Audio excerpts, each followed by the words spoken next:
อะระหะโตสัมมาสัมพุทธัสสะนะโมตัสสะภะคะวะโตอะระหะโตสัมมาสัมพุทธัสสะพุทธังสรณังคัจฉามิธัมมังสรณังคัจฉามิสังฆังสรณังคัจฉามิตุติยัมปิพุทธังสรณังคัจฉามิตุติยัมปิธัมมังสรณังคัจฉามิตุติยัมปิสังฆังสรณังคัจฉามิตติยัมปิพุทธังสรณังคัจฉามิตติยัมปิธัมมังสรณังคัจฉามิตติยัมปิสังฆังสรณังคัจฉามิอิติปิโสภะคะวะอะระหังสัมมาสัมพุทโธวิชชาจารณะสัมปันโนสุขโตโลกวิทูอนุตตโรปุริสธรรมสารถิสัทธาเทวมนุษย์สานังพุทโธภคะวาติยันตุนิมิตตังอวะมังคลัญจาโยจะมะนาโพสะกุนัสสะสัทโธปะปะกะโหตุสุปินังอากันตังพุทธานุภาเวนะวินาศเมนตุสวากขาโตภะคะวะตาธัมโมสันทิฏฐิโกอากาลิโกเอหิปัสสิโกโอปันนายิโกปัจจัตตังเวทิตาโพวินยูหิติยันตุนิมิตตังอวะมังคลัญจาโยจะมะนาโพสะกุนัสสะสัทโธปะปะกะโหตุสุปินังอากันตังธัมมานุภาเวนะวินาศเมนตุสุปฏิปันโนภะคะวะโตสาวกสังโฆอุชุปฏิปันโนภะคะวะโตสาวกสังโฆยายะปฏิปันโนภะคะวะโตสาวกสังโฆสามิจิปฏิปันโนภะคะวะโตสาวกสังโฆยะติตังจัตตาริปุริสยุคานิอัตถะปุริสปุคลาเอสะภะคะวะโตสาวกสังโฆอาหุนายโยปาหุนายโยทักขินายโย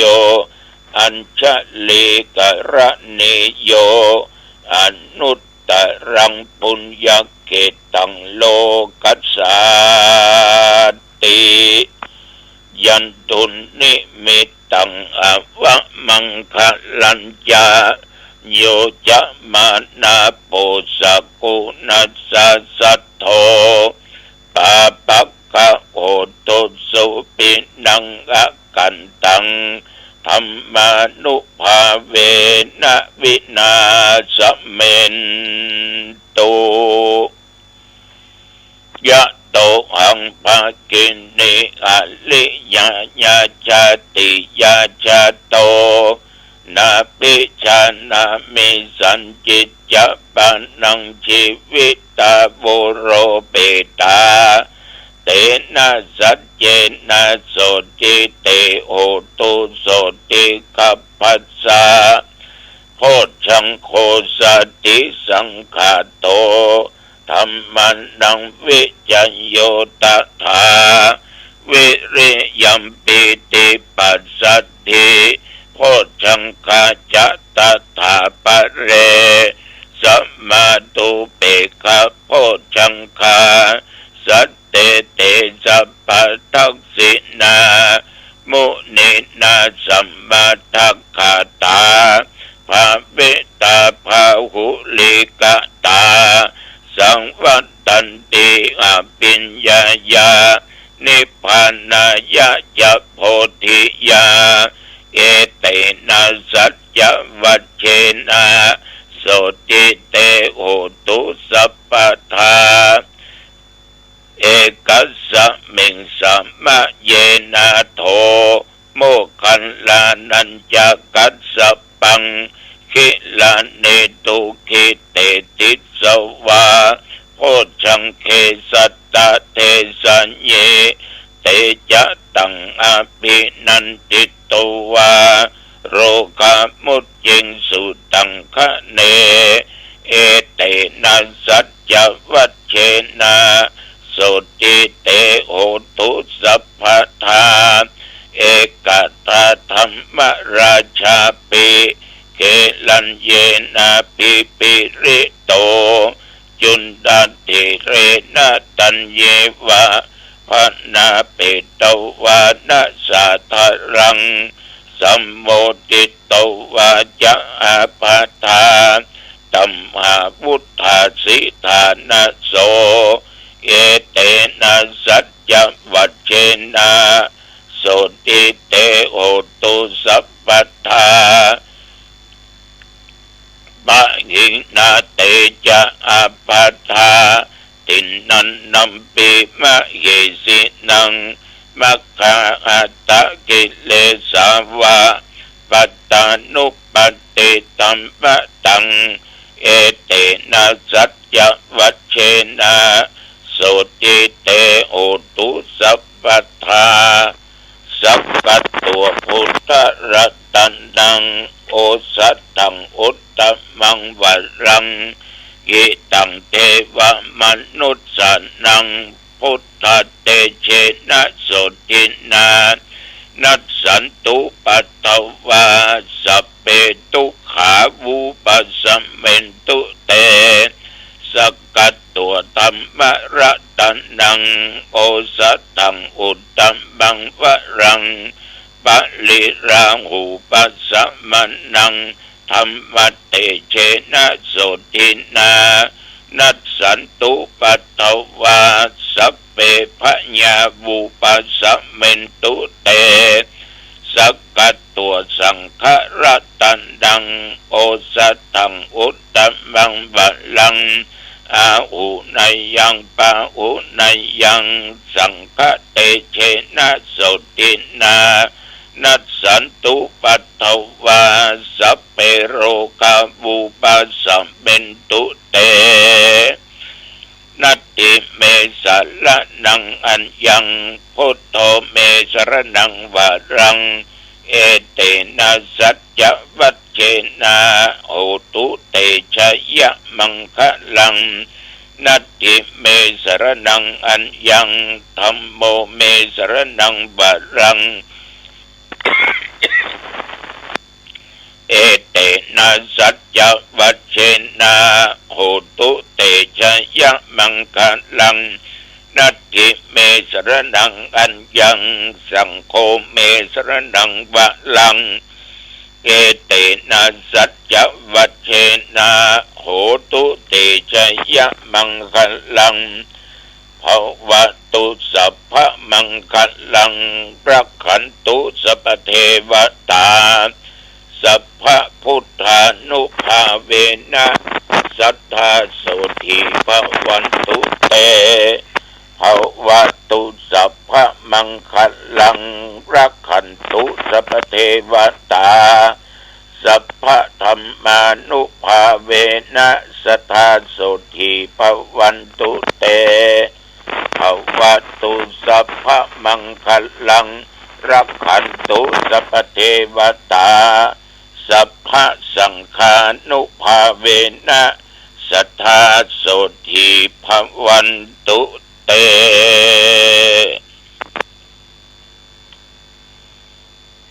โดยบทพุทธานุภาพธรรมานุภาพสังฆานุภาพบทสาธยายมนต์พจน์ชังคปริตยันทุนสักกะถัวอันศักดิ์สิทธิ์เหล่านี้ตนข้าพเจ้าและบรรดาญาติโยมอุบาสกบาสิกาทุกท่านทุกคน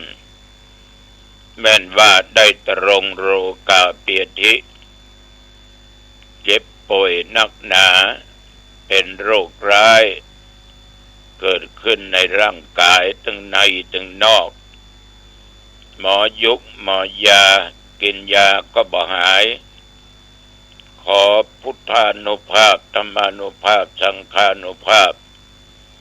บทสวดมนต์ต่างๆเหล่านี้จงกำจัดโรคภัยไข้เจ็บอันร้ายอันหนักที่เกิดมีแก่ข้าพเจ้าและญาติโยมทุกคนทั้งภายนอกภายในวินาศสันตุหายเป็นปกติเหมือนเก่าเหมือนหลัง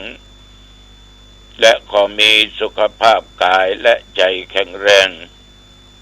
ขอข้าพเจ้าทุกคนมีความสุขกายสบายใจแม้นว่าเดินทางไปเหนือใต้ตกออกไกลและไกลขอเดินทางด้วยความปลอดภัยจากภัยอันตรายต่างๆไปก็มีใจและมีโชคกลับมาก็มีโชคมีชัยกลับมาผู้ข้าทั้งหลายมีสติและปัญญาประตั้งตัวตั้งตนอยู่ในความประมาทท่านทั้งหลายจำเริญไปด้วยกิจการงานการค้าการขายการเกษตรการงานทุกชนิดจำเริญในหน้าที่ยิ่งขึ้นไปอายุวันโนสุขังพลังจงบังเกิดมีแก่ทุกท่านทุกคนเทอญกรมอุตุได้บอกระยะนี้อาจจะมีการเปลี่ยนแปลงเรื่องฟ้าฝนดินฟ้าอากาศความหนาวความเย็นก็ที่ควรจะต้องระมัดระวังนะควรระมัดระวังนับตั้งแต่ตะวันวามาจนถึงปัจจุบันบัดเดี๋ยวนี้24 ชั่วโมงลงใจไปอีกเนาะก็ออกไม่ออกว่าย้ายหลอดชีวิตมาอีกด้วยบุญด้วยกรรมด้วยเวรของเขานะแต่ขออยู่ต่อไปข้างหน้าเพื่อได้กำจูบวรพุทธศาสนาต่อไป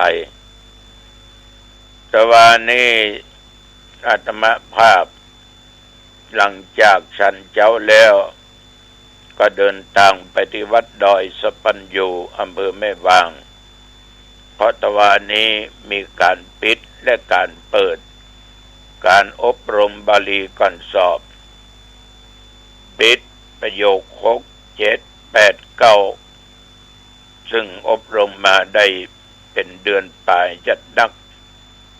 และเปิดการอบรมบาลีก่อนสอบประโยค1 2 3 4 5สถานที่กระดอยสปัญญู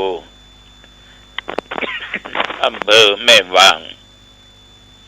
ก็มีพระสงฆ์องค์เด่นอยู่ประมาณ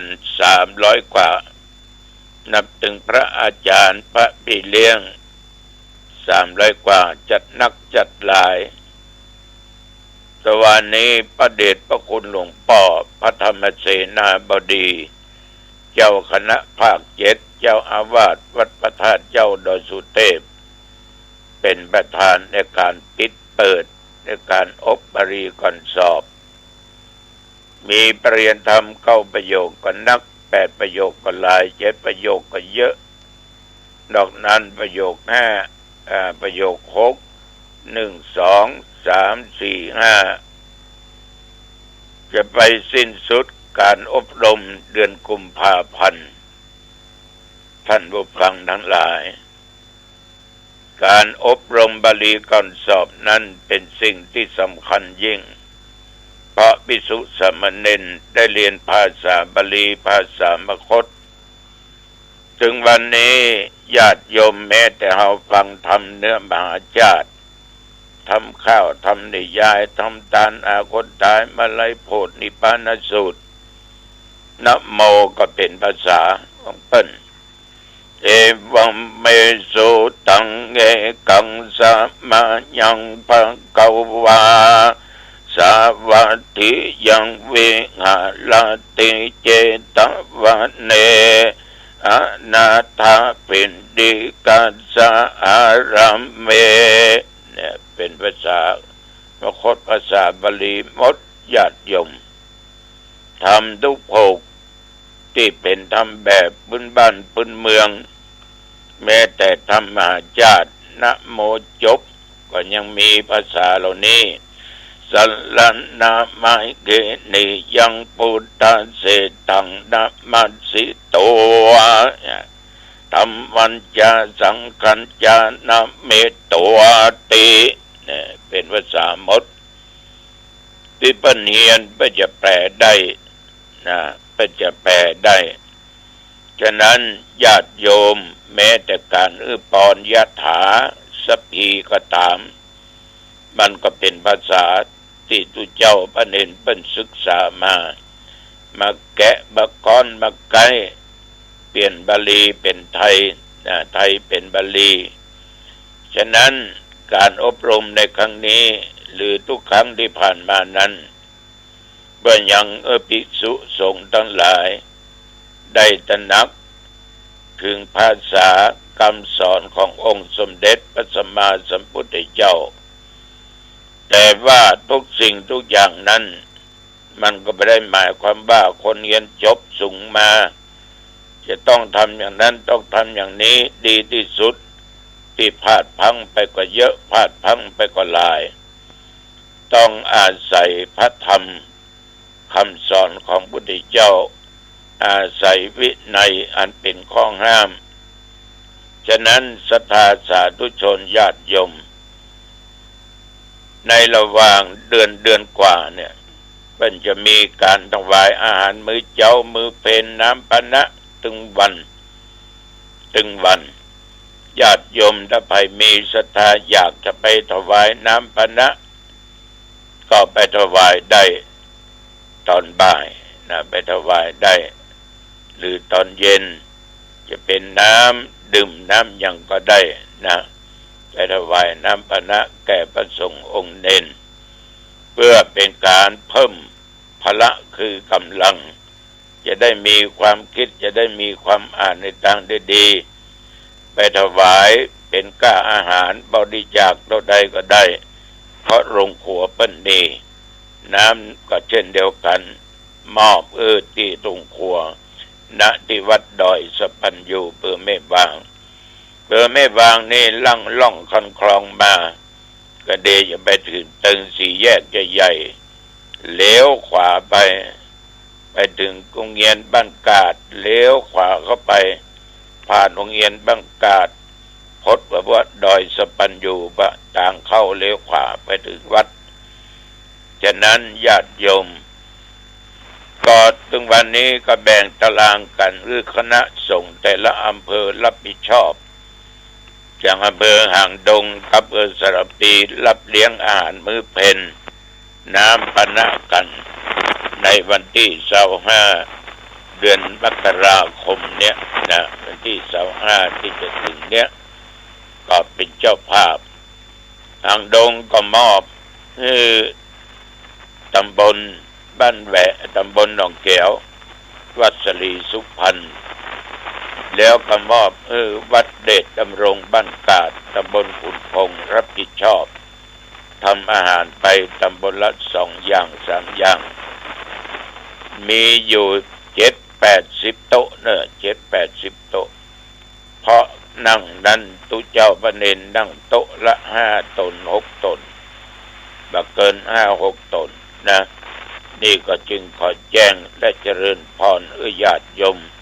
ผู้มีจิตศรัทธาอยากไปร่วมกัน ช่วยกันอุดหนุนช่วยกันบำรุงพุทธศาสนาเพราะท่านเหล่านี้จบมาก็จะได้มาแผ่ให้เราได้รับรู้ได้แสดงธรรมให้เรารับทราบเพื่อเราจะได้นำเอาสิ่งเป็นแก่นเป็นสารไปเป็นข้อปฏิบัติประจำชีวิตประจำวันงานเข้ากรรมของคณะศรัทธาวัดสลีสุพรรณเป็นจะเริ่มเข้ากรรมกับวันที่21 22 23ไปออก24ณปัจจาศรีสุพรรณใกล้ๆแมะกับเทศบาลหนองแก้วในคืนวันที่22นั้นตุลุงจะไปเทศไปเผยแผ่ธรรมเนอท่านทั้งหลายไปว่างก็พากันไปจะหอมกินหอมทานก็เข้าป่าอาหารก็ได้แล้วเนอะวันนั้นน่ะจึงขอประกาศเป็นน้องทั้งบ้านบวกกะศรัทธาศรีสุพรรณกะละโวกะสันทรายกะล่องแย่งกะหมู่ใกล้ๆนะก็กันไปการที่อาตมาได้บอกกล่าวกับญาติกับโยมไปเมื่อตะวันวานี่การที่เราได้รักษาศีลแปลว่าศีล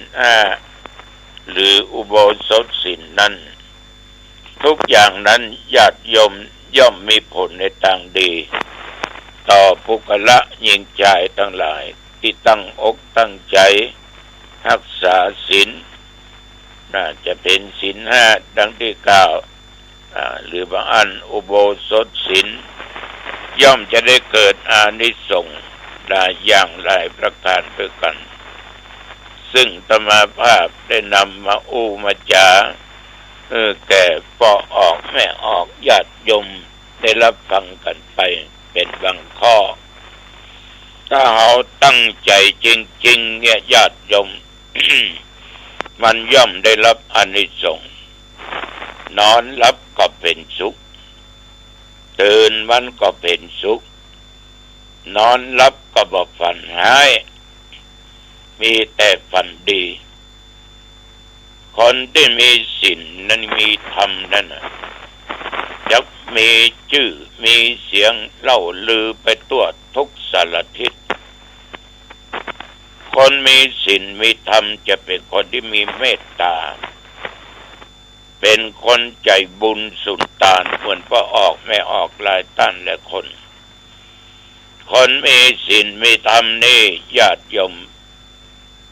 ย่อมเป็นที่ฮักแก่คนและเทวดาทั้งหลายดกเต็มดาวก็ฮักนะแม้นว่าจะอ้อยหน้าอ้อยตาไปสู่ทิศไหนทิศใดก็ตามใต้เหนือตกออกไกลๆเทวดายังตามรักษานะเท่าแต่นั้นก็โดนบันดาลมีคนอักคนเคารพคนอุปถากประทับก็ได้ลำบากเพราะเป็นคนมีศีลว่าจะเข้าในที่ชุมชนหมู่หลายในห้องประชุมก็ดีจัดกิจการอย่างก็ดีไปอันไปนี่ก็ดีเป็นผู้ที่แก่กล้แข็งองอาจแล้วก็เป็นคนที่มีความฉลาดมีความการจาเป็นปิยวาจาเพราะม่วนคนมีศีลนี่นะเพิ่นบอกว่าจะบ่มีศัตรูบ่มีภัยจะมาอาฆาตพยาบาทมาดร้ายได้ก็เพราะเอาบ่เคยไปฆ่าภัยเอาบ่เคยไปลักของภัยเอาบ่เคยนอกใจผัวบ่เคยนอกใจเมียเอาบ่เคยจุเคยหลอกเคยลวงกันลองจุหลอกลวงอย่างแก๊งวะนะตามยับกันวุ่นวายตายไปก็จัดหนักเพราะเอาไปทำสิ่งบ่ดีคนที่ถูกทำก็ต้องอาฆาตพยาบาทคอยติดตามแก้แค้นเราอยู่ตลอดเวลาฉะนั้นญาติโยมคนที่มีศีลไปไหนได้สบายเพราะว่าบ่มีกู้อาฆาตก็แล้วกันเนาะ ก็มีความสะดุ้งตกอกตกใจกลัวต่ออันตรายต่างๆก็เพราะตัวเองตั้งอยู่ในธรรมตั้งอยู่ในศีลเวกลัวหยังกล้าหาญองอาจตัวนะคนก็เคารพนับหน้าถือตาเชื่อมั่นเมื่อมันเป็นอย่างนี้เหตุการณ์อย่างต่างๆเนี่ยมาตกอกตกใจสักอย่างเพราะอย่างน้อยเราก็ไม่มีความผิดฉะนั้นศีลเนี่ยญาติโยมทั้งหลายถ้ารักษาอย่างแท้จริงนะยังปราศจากความทุกข์บ่มีคดีความต่างๆนานาคนที่มีคดีความเนี่ยกลัวโดนจับกลัวโดนยับกลัวได้ขึ้นโรงพักกลัวได้ไปนอนอยู่ในห้องขังนะเพราะมันมีคดีความเจ้าหน้าที่ไปตามล่าละปัญญายมวิบาลก็ตามล่าละไปนอนในหม้อดอก6 วันไปนอนในคุกในตารางปุ่นเพราะเอาเป็นคนผิดศีลผิดธรรมพระเจ้าบ่กลัวบาปบ่กลัวกรรมอย่างเงี้ยไปเลยฉะนั้นอันนี้เป็นอานิสงส์มาญาติโยมฟังไปโดยย่อโดยสังเกตวันพรุ่งนี้ก็จะนำมากล่าวว่ามีอย่างพ้องที่เป็นอานิสงส์ศีลเนาะเอาละวันนี้อันว่าเป็นเวลาพอสมควรอายุวันโนสุขังพลังพบกันใหม่โอกาสหน้า